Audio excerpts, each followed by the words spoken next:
بسم اللہ الرحمن الرحیم الحمدللہ رب العالمین السلام علیکم ورحمۃ اللہ وبرکاتہ۔ کیا عورت اکیلا عمرہ پر جا سکتی ہے؟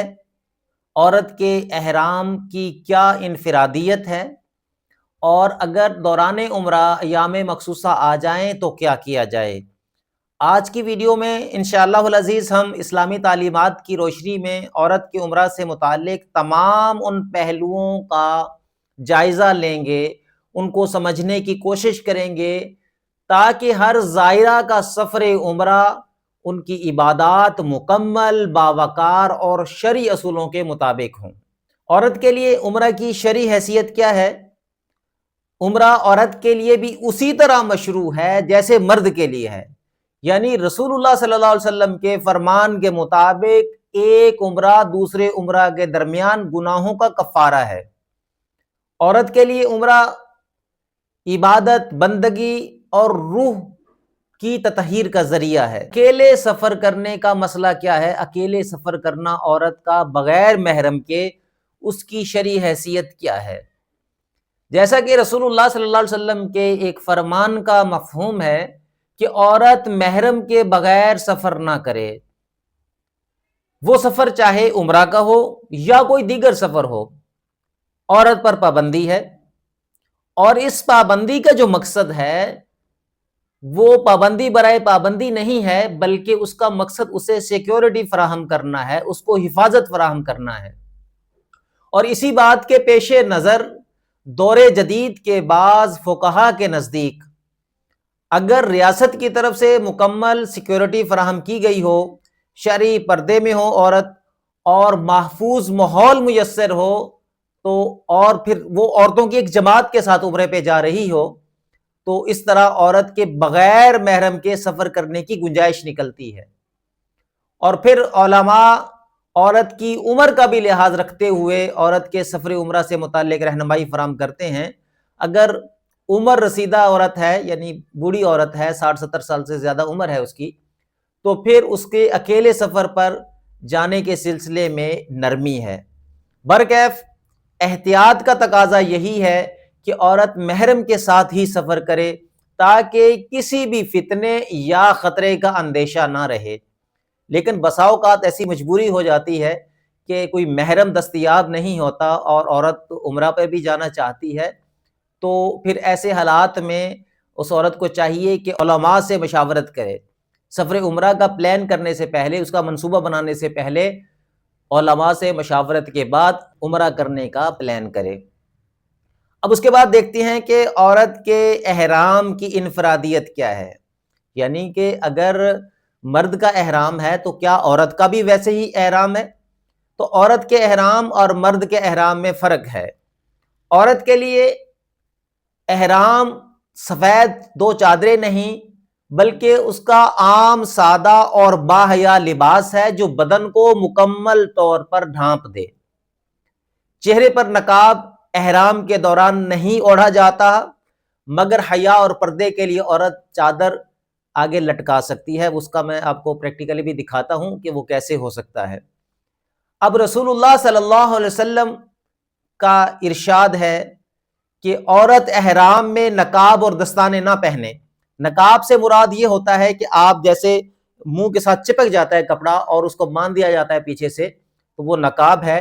لیکن اس طرح سے نقاب باندھنے کی پابندی ہے، البتہ چہرہ کھلا رکھنا۔ اور حضرت عائشہ صدیقہ رضی اللہ تعالیٰ عنہ سے بھی ہمیں روایات ملتی ہیں کہ جب وہ حج پر جاتی یا عمرہ پر، تو جب عورتیں آپس میں ہوتی تو چہرے کو کھلا رکھتے، اور جب ان کا کسی مردوں کے ساتھ اختلاط ہوتا، جیسے طواف میں تو ظاہر ہے مرد اور عورت اکٹھے طواف کرتے ہیں، تو پھر وہ آگے کپڑا ڈال لیتی، وہ کپڑا بھی چہرے کے ساتھ مس نہ کرتا۔ جیسے اس طرح کے ہیڈز مل جاتے ہیں جو اوپر سے خالی ہوتے ہیں، اس طرح آپ لے لیں گے، آگے سے یہ شیڈ ہوگا اس کا، یعنی کہ اگر اس کو اس طرح سے عورت پہن لے اور اس کے بعد اوپر سے یہ کپڑا گرا دے، تو اس طرح پردہ بھی ہو جائے گا اور جو کپڑا ہے وہ چہرے کے ساتھ بھی مس نہیں کرے گا، اور رسول اللہ صلی اللہ علیہ وسلم کے اس فرمان کی بھی تعمیل ہو جائے گی۔ اور یہی عورت کے احرام کی انفرادیت ہے۔ باقی روٹین کے کپڑے، وہ ساکس پہن سکتی ہے، وہ جرابیں پہن کر، جوتے جو مرضی پہن لے، کپڑے حیا والا لباس ہو، تو اس طرح وہ لباس اس کا احرام کی نیت کریں گی تو وہ حالت احرام میں آ جائیں گی۔ اور صرف ہاتھ دستانے نہیں پہن سکتے اور چہرے کو کھلا رکھنا ہے، یہی انفرادیت ہے اور سادگی میں عبادت کی بلندی ہے۔ عورت کے احرام کی نیت و تلبیہ بالکل مردوں کی طرح ہے، صرف احتیاط اس بات میں ہے کہ مرد بلند آواز سے کرتے ہیں، عورت کی آواز اتنی ہونی چاہیے کہ وہ صرف اس کے اپنے کان سن لیں، کسی نامحرم مرد تک اس کی آواز نہ جائے۔ اب کچھ بات کر لیتے ہیں ایام مخصوصہ کی صورت میں احتیاطی تدابیر کیا ہوں گی۔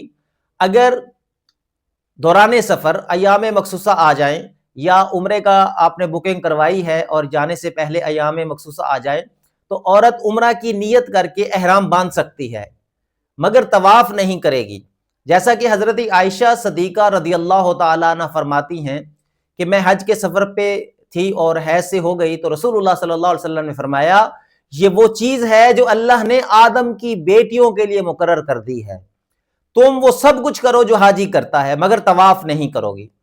تو یہ حضرت عائشہ رضی اللہ تعالی عنہا کی روایت ہے، اور اس حدیث سے جو ہمیں فقہی اصول ملتا ہے کہ عورت حیض میں احرام کی نیت کر سکتی ہے، احرام باندھ سکتی ہے۔ احرام کی حالت، حیض کی حالت میں نیت احرام بالکل درست ہے۔ عبادات میں ذکر و دعا جائز ہیں، لیکن مسجد حرام میں، خانہ کعبہ میں، بیت اللہ میں داخل نہیں ہو سکتی اور نہ ہی وہ طواف کر سکتی ہے۔ طواف اس میں ممنوع ہے، کیونکہ طواف کے لیے لازمی ہے کہ آپ حالت پاکی میں ہوں اور باوضو ہو کر طواف کریں۔ اس دوران آپ عورت جا کر اپنے ہوٹل میں ہی قیام کرے گی اور ذکر، دعا، توبہ اور نیت خیر میں مصروف رہے۔ جیسے ہی وہ پاکی حاصل کر لے، فریش غسل کرے، طواف اور سعی کرے، پھر تقصیر، اور اس طرح سے وہ اپنے عمرے کو مکمل کرے گی۔ اب اس میں ایک مسئلہ یہ بھی ہوتا ہے کہ بسا اوقات شارٹ عمرے کے لیے اب جاتے ہیں ہفتہ 10 دن کے لیے، تو اس دوران عورت پاکی حاصل نہیں کر پاتی اور ان کا جو گروپ ہے وہ بھی واپس جا رہا ہے، اور وہ جو خاتون ہے وہ حالت حیض میں ہی ہے، ناپاکی کی حالت میں ہے، تو وہ کیا کرے؟ اب اس کے لیے اکیلے وہاں پہ مکہ مکرمہ میں رکنا بھی ممکن نہیں ہے، تو اس عورت کے لیے مکہ میں ٹھہرنا ممکن نہ ہو اور وہ طواف کے بغیر بھی اپنے ملک میں، اپنے وطن میں واپس آ جائے، اس کا عمرہ ادا نہیں ہوا، اور پھر جب وہ پاک ہو جائے دوبارہ عمرہ کرنا اس پر واجب ہوگا۔ جب بھی وہ تاخیر تو ہو سکتی ہے، ظاہر ہے کہ جب دوبارہ جائے گی وہ تو وہ حالت پاکی میں جائے گی اور وہاں پہ عمرہ ادا کرے گی۔ اس میں کچھ احتیاطیں بھی ہیں۔ بعض خواتین ڈاکٹرز کے مشورے سے حیض میں تاخیر کی دعائیں بھی استعمال کرتی ہیں خواتین، اور عمرہ میں تاکہ آسانی رہے، اس میں بھی کوئی قباحت نہیں ہے۔ اللہ تعالیٰ نیت کے مطابق انسان کو اجر عطا فرماتا ہے۔ اب عمرہ کے دوران کچھ آداب اور احتیاطیں بھی ہیں کہ عورت کو زیادہ باحیا ہونا چاہیے عام روٹین کے مقابلے میں، کہ صرف یہ وقت جو ہے اللہ کی رضا کے لیے ہے اور عبادت کے لیے مختص ہے۔